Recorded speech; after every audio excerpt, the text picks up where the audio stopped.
fortalecer a saúde das pessoas mentalmente e também, especialmente, para promover encontros, que é uma coisa essencial, né? A gente poder estar perto, a gente tentar se abraçar, a gente tentar se encontrar, a gente, enfim, ter esse contato, esse calor uns com os outros.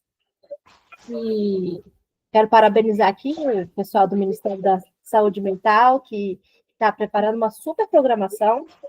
E hoje à noite, inclusive, a gente vai ter, olha só, que dia que a gente tem 2 cultos no domingo. A gente tem que estar com a agenda muito boa, né? A gente tem Santa Ceia de manhã e à noite vai ter uma mensagem especial para adolescentes e crianças, ou quem tem um adolescente em casa, uma criança, que seja capaz de acompanhar, né, um culto, que já tem alguma maturidade para ouvir, traga, vai ser importante, coloque alto aí, chame sua criança para ouvir com você.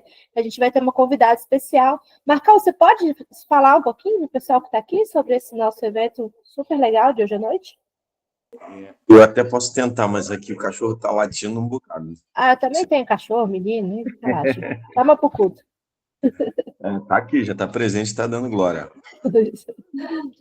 Mas hoje à noite a gente vai ter a nossa irmã aqui da Rio, a Kênia, psicóloga especializada nessa área de acompanhamento de adolescentes, e vai trazer uma mensagem, uma palestra nesse sentido, né, de prevenção, de cuidado da vida, mas com esse olhar e com essa linguagem voltada para os jovens e para a relação, né, dos pais com os jovens. E por isso vai ser bacana se quem tiver o seu adolescente, sua criança em casa, convidar, trazer, para a gente poder conversar junto. Vai ser bem legal.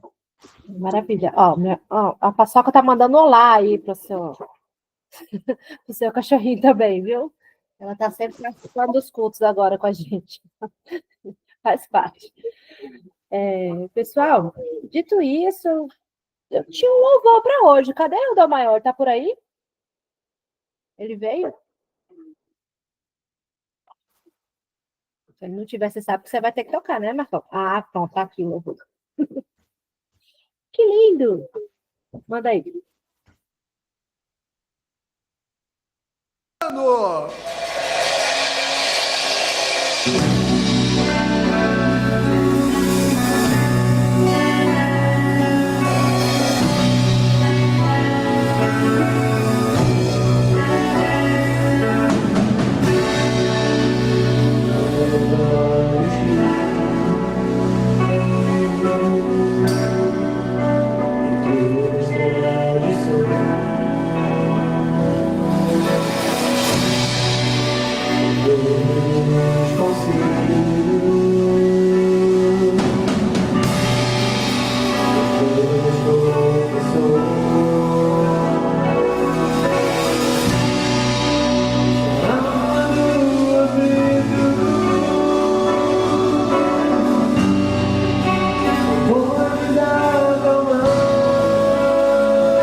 Caraca, que música! Quem não leu, leia aqui a letra que a Cássia colocou aqui no chat. Maravilhosa. Já é o nosso salmo, né? Dessa manhã, que a gente geralmente traz com o MC. Como eu sou MC, eu vou fazer a pregação, e aí eu já não tinha um salmo, então esse daqui já é o salmo, tá ótimo. Antes de eu começar a pregação, eu queria lembrá-los sobre as nossas contribuições, queria convidar vocês a refletirem, né? Que vocês possam ajudar a contribuir com a gente. A gente tem assumido muitas responsabilidades. Nós temos ajudado famílias da nossa igreja, temos ajudado pessoas e, assim, graças a Deus, estamos sendo supridos. Temos conseguido, a gente vem fazendo uma prestação de contas muito bem feita. Isso daí é mérito da Cora, mérito do Marcão, que estão fazendo um trabalho muito sério, Isaac, ali no nosso ministério de assistência, né, de ajuda. E quero que vocês, que Deus toque o coração de vocês para que vocês possam nos ajudar a continuar essa obra também, que tem sido muito importante na vida de várias pessoas, sabe? Da nossa igreja, gente aqui da nossa comunidade que tem precisado, e a gente pode ser bênção, a gente pode ser igreja na vida das pessoas. Então, caso você puder botar o Pix aí no chat para o pessoal, quem tiver em condições de nos apoiar, tá? É muito importante para a continuidade do nosso trabalho como igreja mesmo. Além das nossas despesas fixas, a gente tem feito projetos importantes mesmo na vida das pessoas. E que a gente possa continuar levando amor, levando alimento, levando apoio, onde for preciso. Tá bom? Bom, dito isso, vamos começar a nossa palavra. Essa noite, essa manhã de domingo, ensolarada aqui em Brasília, um céu azul, dia de 7 de setembro, tá tendo aqui o nosso tradicional desfile, né? Tem familiares que foram lá assistir tudo. Eu não fui, não sou muito de assistir essas coisas, mas deve estar bonito hoje. Enfim, e a gente está aqui juntos, escolhemos estar reunidos nessa manhã para renovar as nossas esperanças. Santa Ceia é um momento de renovação, é um momento que a gente se reconecta, sabe, que a gente reflete e a gente se encontra, né? A gente partilha, a gente tem esse momento de estar junto mesmo, ao redor de uma mesa, né? Hoje a gente não está junto fisicamente, mas a gente imagina que a gente está junto fisicamente, cada um aí com seu pão, com a sua água, com sua xícara de café, sua caneca de café, suco, que você tiver. E a gente vai refletir aqui, eu quero trazer para vocês a palavra de Mateus 13, fala sobre a parábola. Jesus conta sobre a parábola do semeador. Então, eu vou ler Mateus 13, e aí a gente vai falar. Tendo Jesus saído de casa naquele dia, estava sentado junto ao mar. E ajuntou-se muita gente a ele, de sorte que, entrando num barco, se assentou, e toda a multidão estava em pé na praia. E falou-lhes de muitas coisas por parábolas, dizendo: Eis que o semeador saiu a semear. Quando semeava, uma parte... Renata. Você tem que mudar aí? Pronto. E quando semeava, uma parte da semente caiu junto ao caminho, e vieram as aves e comeram. E outra parte caiu em pedregais, onde não havia terra bastante. Logo nasceu porque não tinha terra funda. Mas vindo o sol, queimou-se e secou-se, porque não tinha raiz. E outra caiu entre espinhos, e os espinhos cresceram e sufocaram. E outra caiu em boa terra e deu fruto, um a 100, outro a 60 e outro a 30. Quem tem ouvidos para ouvir, ouça. E acercando-se dele, os discípulos disseram-lhe: Por que eles falam por parábolas? Ele respondendo disse: Porque a vós é dado conhecer os mistérios do reino dos céus, mas a eles não lhes é dado.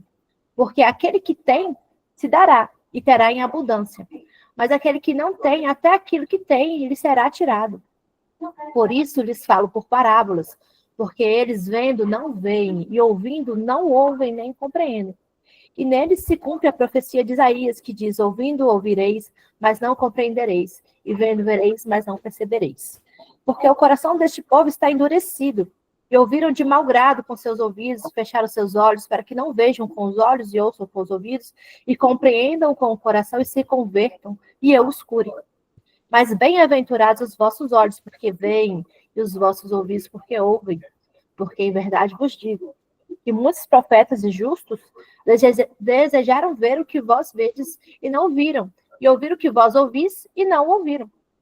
Escutai vós, pois, a parábola do semeador.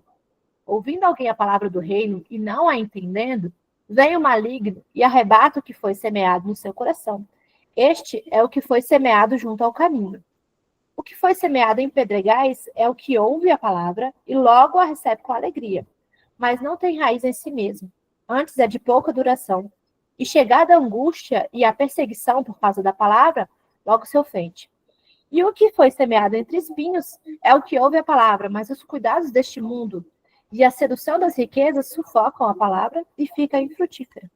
Mas o que foi semeado em boa terra é o que ouve e compreende a palavra e dá fruto, e um produz 100, outro 60 e outro 30. Aí a gente fecha a palavra por aqui. Bom, então eu quero que vocês imaginem essa cena comigo. Jesus está lá, na beira do mar da Galileia, o sol refletindo na água, uma brisa soprando e uma multidão se aproximando para ouvir. Tanta gente que não tinha espaço ali naquela praia. Então Jesus sobe um barco, se afasta um pouco da margem e ali começa a ensinar. E o que ele escolhe dizer? Ele não faz ali um discurso complicado, ele não sai falando de leis pesadas, não fica falando de pecado, ele não fala de poder. Ele chega com uma história simples, que todo mundo ali entendia. Um semeador saiu a semear. E aquele povo ali, acho que eles quase podiam ouvir as sementes caindo, sabe? E imaginando aquele campo, o caminho, as pedras, os espinhos, a terra fértil, porque aquilo era a vida deles, era do cotidiano deles, eles estavam acostumados com uma narrativa desse tipo, né? Mas a gente também pode trazer essa aplicação para a nossa vida, de cada um.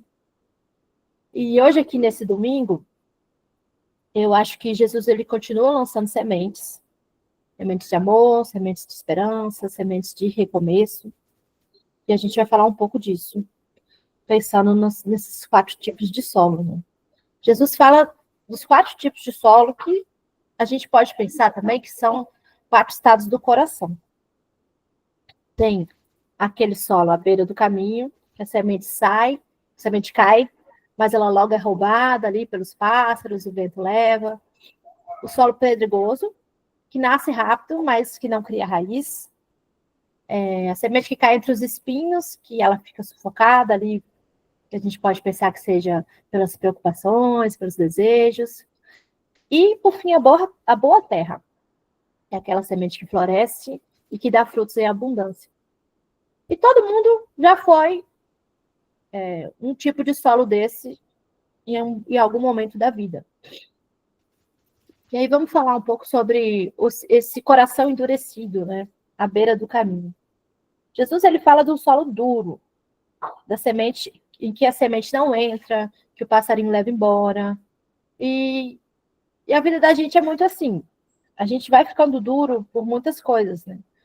Traumas, injustiças, decepções, a religião, que já foi usada muitas vezes de forma violenta, né? Para muitos de nós aqui temos essas histórias. Enfim, muitas experiências ruins que acabaram fechando as portas do coração da gente mesmo, para qualquer coisa que venha. Né? A gente está sempre com o coração endurecido. E aquela coisa assim, uma ferida cuidada, ela vai virar um adubo, mas uma ferida negada, negligenciada, ela vai virar uma pedra. E quando a gente não cuida das nossas dores, elas vão nos endurecendo por dentro. Mas quando a gente traz as nossas dores para Deus, para a nossa comunidade, né, para os nossos amigos, para a nossa família, para a terapia, para a oração. Essa dor ela pode se transformar e virar um adubo, né, e fazer brotar uma vida nova. E quando a gente se aproxima hoje dessa nossa mesa simbólica, né, dessa nossa Santa Ceia aqui, cada um na sua casa, que você traga o seu coração endurecido, porque a graça de Deus, ela é o arado que vai amaciar essa terra do seu coração. Por fim, o coração raso, solo pedregoso. É aquele solo cheio de pedras, que a semente brota, mas não cria raiz. É aquela fé que dura só quando está tudo bem.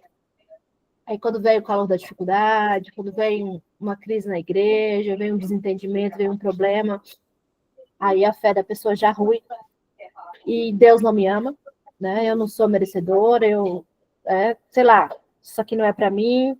E a primeira coisa a pular do barquinho é a fé da pessoa, quando uma dificuldade vem. E aí o que acontece? A plantinha seca. E a gente muitas vezes vive assim.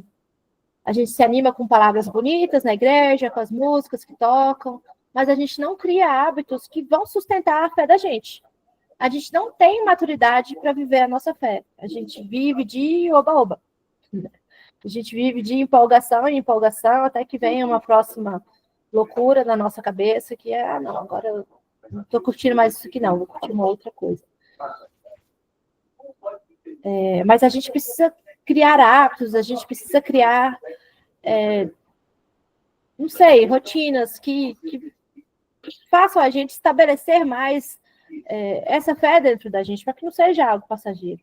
Porque a fé não é uma fase, né? Assim, o nosso caminhar com Deus, a nossa espiritualidade, ela não é uma fase, ela tem que ser a base da nossa vida, algo que te sustente, sabe? Aí, de repente, você pode dar um jeito de... Gente, meu WhatsApp não para. Eu tô aqui, ele tá aqui, plim, plim, plim, tá aqui me atrapalhando. Eu tô tentando me concentrar. Tá difícil. Quais seriam esses hábitos que a gente pode tentar estabelecer? Eu não sei, mas você pode pensar por você, assim, sei lá, uns 10 minutos de silêncio, de meditação por dia, ou orações, se você é de orar, que você ore, se você é de meditar, que você medite, algo para que você se conecte mesmo. Você possa fazer um ato de bondade intencional, sabe? Regularmente, semanalmente. Reveja as anotações nos cultos, estude, aplique alguma ideia que você viu aqui num culto ou em outro lugar na sua vida. E uma coisa que eu acho muito importante é a gente tentar observar a mão de Deus em tudo na vida da gente, sabe? E ser grato. Que a gente não enxerga, a gente fica procurando que as coisas não dão certo na minha vida, as coisas dão errado, a primeira dificuldade, sabe? E aí a gente acha que Deus não gosta da gente, que Deus gosta mais de fulano, que a vida de fulano é melhor do que a minha, não sei o quê.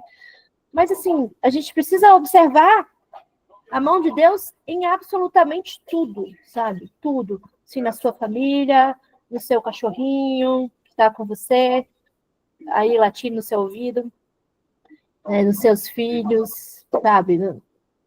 Na sua mãe, no seu pai, em qualquer coisa, sabe? No seu respirar, no céu azul, qualquer coisa, sabe? É Deus na sua vida. E seja grato. Aprenda a olhar com esse olhar de gratidão, com esse olhar de ver o divino, sabe? No dia a dia, no seu cotidiano. Que você vai conseguir enxergar Deus, sabe? Nas pequenas coisas também. E é nessas pequenas raízes que a sua fé vai se aprofundando. Jesus fala também do coração sufocado, né? Que é aquela parte da semente que cai entre os espinhos. Ele fala que tem sementes que vão caindo ali nos espinhos e elas até crescem, mas elas logo são sufocadas. E ele mesmo explica que são as preocupações dessa vida, o engano das riquezas, são o desejo por tantas outras coisas que acabam ocupando todo o espaço e vão sufocando ali aquela semente. Quando a gente olha para a nossa vida moderna hoje, é muito fácil identificar esses espinhos, né? É a ansiedade que vai roubando a paz da gente. Uma busca por status e reconhecimento que nunca se satisfaz. Se você está sempre querendo mais, você pode, sei lá, estar no topo da cadeia alimentar, você sempre acha que você precisa de mais, você sempre acha que você precisa de um carro melhor, de um telefone melhor, de uma TV melhor, de um sofá melhor, de um cargo melhor, de alguma coisa melhor. Além disso, a gente tem uma coisa terrível, né? Um veneno que é a comparação nas redes sociais. E alimenta isso na gente, essa ansiedade e essa busca por, né, por querer fazer mais, por querer ser mais. E dentro de tudo isso, temos o excesso de compromissos, que não deixa a gente respirar, o acúmulo das coisas que a gente não precisa, que vai sufocando a nossa vida. E esses espinhos, eles não são, assim, coisas escandalosas, sabe? Não é a pessoa que, tá vivendo uma vida de luxúria, tá vivendo uma vida... Não, são essas distrações que realmente sufocam e não deixam você prestar atenção, né, naquela semente que Deus está lançando ali no seu coração. São essas distrações sutis que tiram a nossa energia e tiram a nossa atenção do que é essencial, da gente poder enxergar aquela mão de Deus que eu falei no dia a dia, no seu cotidiano. E Jesus, ele não só descreve os espinhos, ele também convida a gente para que a gente possa podar esses espinhos, né? Porque esse podar os espinhos, ele é uma escolha. Ele exige um olhar para dentro da gente, para a gente perguntar o que está sufocando, sabe? Essa semente que Jesus quer plantar no meu coração, que Deus quer plantar no meu coração, para eu ter uma vida melhor, para eu ter, sabe, bem-estar. O que está sufocando isso? Porque podar é a gente criar limites, é a gente aprender a dizer não, é a gente escolher a simplicidade mesmo. É um podar para a gente se desligar do celular por uma hora, para a gente ter um tempo de oração, de silêncio, para a gente ter um tempo de uma leitura. Esses dias eu fiquei super orgulhosa da Miriam, agora que ela disse que leu não sei quantos livros esse ano, sabe? Que ela deixou de... Ela não está aqui, né? Ela, cachorra velha. Ela deixou de ficar muito, né? No Instagram, no WhatsApp, tal. Ela percebeu que aquilo alimentava a ansiedade dela e passou a ter hábitos mais saudáveis. Então, assim, que a gente consiga enxergar isso, né? E fazer boas escolhas para as nossas vidas, para a nossa saúde mental. Pode ser também que a gente tenha que deixar de lado essas comparações e a gente acolher quem a gente é, sabe? Eu não tenho que ficar me comparando com a Virgínia, né? Que sai lá da mesa de parto e faz logo uma lipoaspiração, que toma não sei quantos milhões de hormônios, não sei o quê. E eu lá com meu crossfit, uma garrafinha de água e um sonho. Que dia que eu vou ter o shape, né? Dessa galera aí? Não vou ter, então não posso me comparar e achar que eu vou me tornar, né? Que eu vou chegar nesse patamar, assim. Cada um tem seu tempo, tem as suas limitações, tem as suas possibilidades. E a gente também precisa acolher quem a gente é, nossa realidade e o jeito que Deus nos fez. Então, assim, é muito importante você saber esperar o seu tempo, né? Não falo só de corpo, mas eu falo também, por exemplo, de vida profissional. Às vezes eu paro e penso, nossa, fulano, na minha idade, já estava não sei qual carro, já trabalhava assim assado, já ganhava não sei quantos. Fulano já tinha uma casa própria. Não, minha mãe, quando tinha minha idade, já estava comprando a 4ª casa própria dela. É a história dela, entendeu? A minha história é outra história. Então, a gente precisa acolher quem a gente é e acolher a nossa história. Isso também pode ser a gente abrir mão de um excesso, né? Para a gente... Uma coisa bem alinhada aqui com a nossa igreja, com as coisas que a gente pensa, que a gente prega, e até com a música que o nosso querido Dó Maior tocou aqui. Para quem não sabe, Dó Maior é o Vini, tá, gente, da Igreja do Rio. É porque o nome dele é Dó Maior, porque ele só tira as músicas em Dó Maior. Que é a gente abrir mão de um excesso na nossa vida para dar espaço para uma vida comunitária, para o descanso, para a família, para a justiça, né? Eu dedicar menos o meu tempo para, sei lá, eu preciso mesmo ficar nessa correria toda, eu preciso ter 3 empregos, eu preciso de tudo isso, eu preciso estar mais perto dos meus filhos, estar mais perto dos meus pais, estar mais perto da minha comunidade, né, estar ajudando as pessoas, me envolver em um projeto que seja importante para a sociedade, me envolver na política, né, que é muito importante também para a gente mudar a nossa sociedade, fazer algo realmente relevante. Esse é o caminho, não tem outro. E assim, podar também não significa perder. É você abrir espaço para que a semente cresça forte e dê frutos. E aí, gente, na ceia, a gente vê o símbolo mais bonito dessa poda, né? Que é, assim, o pão e o vinho, eles existem porque os grãos foram moídos, as uvas foram esmagadas, né? O trigo foi moído. Houve um corte, uma entrega, para que alguma coisa nova surgisse. E a vida da gente também é assim. Quando a gente deixa que Jesus, né, pode os nossos espinhos, ele vai transformando as nossas perdas em alimento, nossas renúncias em frutos, e a gente vai transformando as nossas dores em combustível, a gente vai transformando as nossas dores em histórias que nos impulsionam, né? E Jesus nos lembra que se a gente tiver menos espinhos, a gente vai ter mais espaço para o amor, mais espaço para florescer, mais espaço para servir. E aí a gente chega no coração fértil. Jesus fala da boa terra, lá onde a semente frutifica a 30, 60, 100 por um. Essa boa terra, não é que ela é uma terra perfeita, ela é uma terra cuidada, arada, regada, adubada. A gente é boa terra quando a gente, por exemplo, pratica o perdão rápido e frequente. Isso é muito difícil. Quando a gente fala em perdão, eu mesmo não dou conta. Eu só estou lendo aqui, tá? Mas não é bem assim. Mesmo sabendo assim, que a justiça e o limite são necessários, a gente também entende que a gente precisa entender também que é importante a gente praticar o perdão. E a gente também é boa terra quando a gente exerce a generosidade, não como um peso, mas realmente assim como um ato natural de solidariedade, de justiça. A gente é boa terra quando a gente cria comunidade de acolhimento, como a gente tem feito aqui na nossa igreja. Nós somos boa terra, graças a Deus, nós somos boa terra. Eu posso dizer isso, tenho muito orgulho de dizer que nossa igreja é boa terra. Porque aqui ninguém floresce sozinho, a gente está sempre levando uns aos outros, a gente está sempre se carregando, né? Levando o irmãozinho no colo.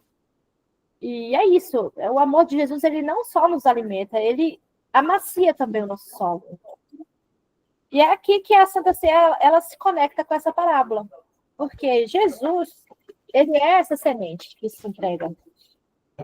Ele se apresenta como semente porque essa semente é o símbolo da entrega que gera vida. Ele mesmo disse também lá em João 12, 24, que se o grão de trigo não cair na terra e não morrer, ele ficará só um grão de trigo. Mas se ele morrer, ele vai dar muito fruto. Então, ele tem que se jogar na terra, ele vai morrer na terra para que ele possa germinar, para gerar, né, ali a planta, gerar vida, gerar frutos. É assim, é a vida da gente. Se eu ficar só para mim, eu seria só uma semente guardada numa gaveta, intacta e estéril totalmente. Quando eu me entrego, sabe, eu caio na terra, eu me entrego para a comunidade, sabe, que eu entrego assim na nossa humanidade, ela gera uma colheita que realmente vai atravessar gerações. E essa semente, ela é pequena e frágil, né? Mas dentro dela está escondido essa potência de vida. Porque dentro da... Ó, viagem. Justamente, assim, no escuro da terra, que começa essa transformação. Parece que é uma morte, né? Que a gente faz ali uma entrega. Mas a gente pode fazer esse comparativo também, que é a cruz de Jesus foi esse momento, em que Jesus é escondido como um grão no solo, mas dali ele brota a ressurreição. E com ele, uma nova humanidade. A gente pode fazer essa como é que se diz? Essa comparação. A ceia que a gente celebra hoje assim, para mim, um memorial desse mistério, porque o pão que a gente parte, né, vem de grãos de trigo que precisaram morrer no trigo, para três tigres, consegui falar isso rapidão. Esses grãos precisaram morrer, ser moídos, na soca, se misturar, ó, quer pegar também, para se transformar em alimento. E o mesmo acontece com o vinho também, que nasce das uvas esmagadas, para gerar aquela bebida de alegria, né, que a gente gosta. E Jesus também se dá desse jeito. Ele é o pão que se faz alimento. Ele é essa semente que morre para multiplicar a vida, né, de fato. E a gente pode pensar uma coisa bem simples. Se eu guardo uma semente no bolso, ela permanece só. Né? Vamos pensar sempre nisso. Mas se eu planto, ela vai se transformar em árvore, ela vai dar sombra, vai dar flores, vai dar frutos, vai dar novas sementes. E a vida de Jesus, ela é isso. Ele não se guardou, Jesus não se guardou. Ele não viveu só para ele mesmo. Ele se plantou no coração da história mesmo, da humanidade, para que a gente fosse fruto do amor dele. E assim, cada vez que a gente participa dessa nossa mesa de Santa Ceia, seja juntos, seja separados, a gente recebe em nós essa semente divina de Jesus. Esse pão e esse cálice, né, que a gente usa qualquer coisa aí, eu mesmo vou tomar um café, eles nos lembram que o amor de Cristo, ele é plantado dentro da gente, e que a gente também é chamado para ser semente, sabe? A gente também é chamado para se entregar, a gente também é chamado para repartir, para semear a bondade e a esperança onde quer que a gente passe. Jesus, ele se fez semente porque ele sabia que o amor só dá frutos quando é plantado mesmo. E é o que eu digo, a gente também é chamado a semear por onde passamos. Né? E essa parábola, ela fala de sementes que são lançadas e que muitas vezes só mais tarde elas vão florescer. E eu estou vivendo um momento na minha vida agora que sexta-feira eu me despedi do meu trabalho atual, saindo do ministério, e eu busquei inspiração para essa palavra nesse momento que eu estou vivendo, né? E eu me despedi amorosamente dos meus amigos lá na sexta-feira. Agora, na hora do almoço, eu vou ter um encontro também com eles, onde a gente vai fazer um bota fora. E com eles eu compartilhei muitas sementes, sabe, gente? De trabalho, de sonhos, de cuidado. E, ao mesmo tempo, eu estou voltando para o Banco do Brasil, onde eu vou reencontrar velhos amigos que eu também deixei amorosamente há 3 anos. E, assim, sempre mantendo portas abertas e cuidando das pessoas em qualquer lugar, sabe? É isso que eu tenho para mim guardado, é um valor que eu carrego comigo. E eu percebo que a vida é feita desse ciclo, né? A gente planta, a gente cuida, a gente se despede, e mais tarde a gente vai colher frutos em novos lugares. A gente vai ter reencontros que Deus vai preparar para a gente. E se a gente olhar com atenção mesmo, a gente vai ver que nada se perde, né? Tudo que foi semeado com amor vai permanecer no coração das pessoas. E é isso que Jesus ensina, né? Semear coisas boas por onde a gente passar, porque um dia, de um jeito ou de outro, essas sementes elas vão brotar. Então, cada vez que a gente participa de uma ceia, é um recomeço. Então, vamos já entrar na nossa reflexão final aqui. Quero que vocês reflitam. Antes da gente participar, né? Onde é que seu coração ficou duro? O que é que passou aí com você? O que está impedindo as suas raízes? Quais são as pedras que estão aí no seu caminho? Quais são os espinhos que você precisa podar essa semana? Qual é a prática que eu posso começar para regar a minha semente? O que eu posso fazer para que a minha terra seja boa para florescer, né? Para que as sementes possam germinar? E aí, eu vou convidar vocês a pegarem aí o que você tem separado, o que você trouxe para a nossa mesa. É uma água, é um biscoito, é um café, é um pão. Vamos pegar, vamos comer. Eu tenho café, a garrafa. Minha xícara de fé, vamos tomar. E a gente vai comer aqui, todo mundo junto. E lembrar que Jesus, ele se dá como o nosso alimento. Ele se dá como semente. E essa ceia é o momento de Deus replantar a esperança no coração de cada um de nós aqui, sabe? Vocês vão lembrar que ferida curada vira adubo, vida cuidada vira adubo, uma ferida negada vai virar a pedra, que vai atrapalhar, né? Que a sua vida, sabe, siga, que você floresça, que você germine. E o amor de Jesus, ele não só nos alimenta, sabe? Ele também vai amaciar o nosso solo. e a gente possa recomeçar, permitir que Deus faça esse arado dele, onde que a vida compactou, sabe? Onde o seu coração está duro. Então, que a gente permita que Deus venha, né? Nesse nosso momento aqui juntos e amacia essa terra sua, amacia esse teu coração. E a gente faça dessa mesa um recomeço. Bora comer. Todo mundo abre a câmera, mostra o que está comendo, quero ver todo mundo. Estou comendo um sonho de padaria, olha que gordice. Recheado. Uhum.